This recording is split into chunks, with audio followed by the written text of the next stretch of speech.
The question is, find the point on the curve y is equal to x cube minus 11x plus 5 at which the tangent is y is equal to x minus 11. So let's see how we are going to solve the given problem. तो चलिए शुरू करते हैं.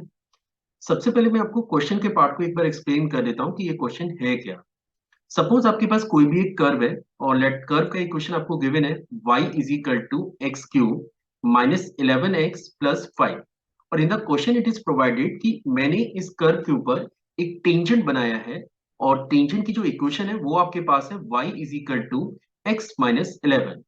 तो अगर आप question की language को प्रॉपरली चेक करें तो आपको ये पूछा गया है कि ये टेंजेंट इस कर्व को जिस पॉइंट पे जाके मीट कर रहा है आपको गिवन पॉइंट के कोऑर्डिनेट्स फाइंड आउट कर रहे हैं, मतलब पॉइंट ऑफ कांटेक्ट के आपको कोऑर्डिनेट निकालने हैं. तो लेट अभी हम लोग इसको एज्यूम कर लेते हैं अल्फा कॉमा बीटा और मुझे पता करना है कि what is the value of alpha and what is the value of beta for the given condition. अब देखिए इस क्वेश्चन को सॉल्व करने के लिए जो जो कॉन्सेप्ट हमें रिक्वायर्ड होंगे पहले अपन कॉन्सेप्ट पे बात कर लेते हैं. सपोज आपके पास एक लाइन है y is equal to x minus 11, है ना. ये लाइन इस कर्व के ऊपर टेंजेंट है और मुझे एक्चुअली रिक्वायर्ड है कि इस लाइन का स्लोप क्या है. और स्लोप निकालने के लिए आपको सबसे पहले गिवन लाइन को कंपेयर करना पड़ेगा y is equal to M X plus C से. और इनकेस अगर मैं गिवन इक्वेशन को एम एक्स प्लस सी से कंपेयर करूं तो आप देख सकते हैं कि m की वैल्यू डायरेक्टली आपको मिल जाती है 1 यूनिट. इट मीन्स ये जो लाइन आपको दे रखी है y is equal to x minus 11, इस लाइन का जो स्लोप है वो 1 यूनिट के बराबर है. मींस मुझे इस कर्व के ऊपर वो लोकेशन निकालनी है जहां पे टेंजेंट का स्लोप आपको 1 यूनिट मिल जाए. अब बात करते हैं कि टेंजेंट का स्लोप आप कैसे निकाल सकते हैं. कैलकुलस में आपने ये कॉन्सेप्ट स्टडी किया होगा कि सपोज अगर आपके पास कोई भी एक फंक्शन है y is equal to f x और इस फंक्शन के किसी भी रैंडम पॉइंट पे let the point is your x1 comma y1, let ये वो पॉइंट है.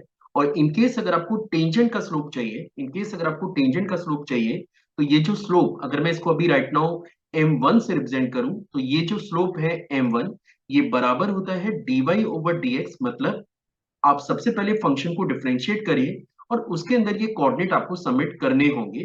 Then you will get the slope of the tangent.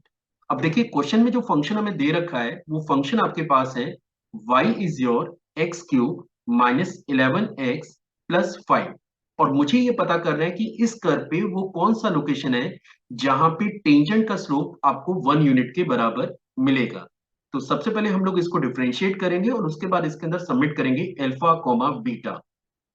तो चलिए हमने जब इसको डिफरेंशिएट किया तो डी वाई डी एक्स हमें मिलने जा रहा है 3x² माइनस 11. अब जिस पॉइंट पे आप टेंजेंट निकालने जा रहे हैं वो पॉइंट है अल्फा कॉमा बीटा. तो अगर मैं इसमें अल्फा कॉमा बीटा सबमिट करूं जो कि स्लोप होगा इसका which is equal to this is equal to 3 alpha minus 11. अब क्वेश्चन की लैंग्वेज के हिसाब से ये जो टेंजेंट है इसका स्लोप हमें मिलना चाहिए 1 यूनिट के बराबर. तो means 3 alpha minus 11 this must be equal to 1 या फिर 3 alpha and this must be equal to 12. और यहां से अगर आप अल्फा की वैल्यू निकालते हैं तो अल्फा की दो वैल्यूज आपको मिल रही है. एक वैल्यू मिलती है 2 और एक वैल्यू आपको मिलती है -2. तो आप देख सकते हैं कि आपके पास अल्फा की दो वैल्यूज आपको मिली है, एक आपके पास 2 है और एक आपके पास -2 है. और करस्पॉन्डिंग बीटा की वैल्यू निकालने के लिए आपको ये डाटा सबमिट करना पड़ेगा ओरिजिनल इक्वेशन में. इक्वेशन आपके पास है y is your x cube minus 11x plus 5. In case अगर मैं यहाँ पे x की जगह 2 सबमिट करता हूं तो देखते हैं कि y की वैल्यू हमें क्या मिलने जा रही है. This is your 8 minus 22 plus 5. और इसको अगर हम लोग फर्दर सिंप्लीफाई करेंगे तो y की वैल्यू आपको मिलने जा रही है -9 के. और इनकेस अगर हम लोग x की जगह -2 सबमिट करें तो y की वैल्यू हमें मिलेगी दैट इज -8 प्लस के 22 प्लस के 5.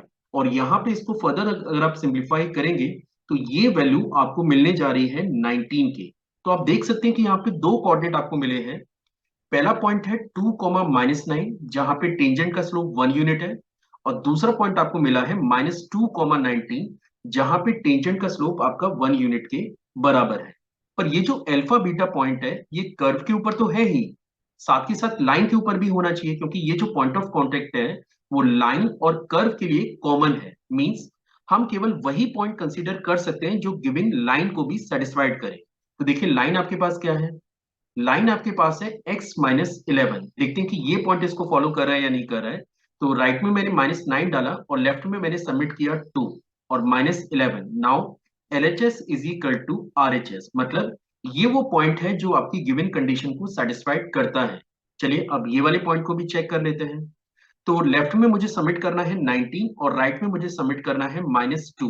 तो -2 और -11 आप देख सकते हैं कि ये कंडीशन आपस में इक्वल नहीं है, मतलब लेफ्ट में आपको 19 मिल रहा है और राइट में आपको मिल रहा है -13 के। So these two are not same, मतलब ये वो सिंगल पॉइंट है जो गिवन कंडीशन को सेटिस्फाइड कर रहा है। तो क्वेश्चन में आपसे पूछा गया था कि what is the coordinate of point of contact, means alpha की वैल्यू आपके पास है, अल्फा आपके पास है 2, alpha is your 2 and beta is equal to -9. And this is the answer for the given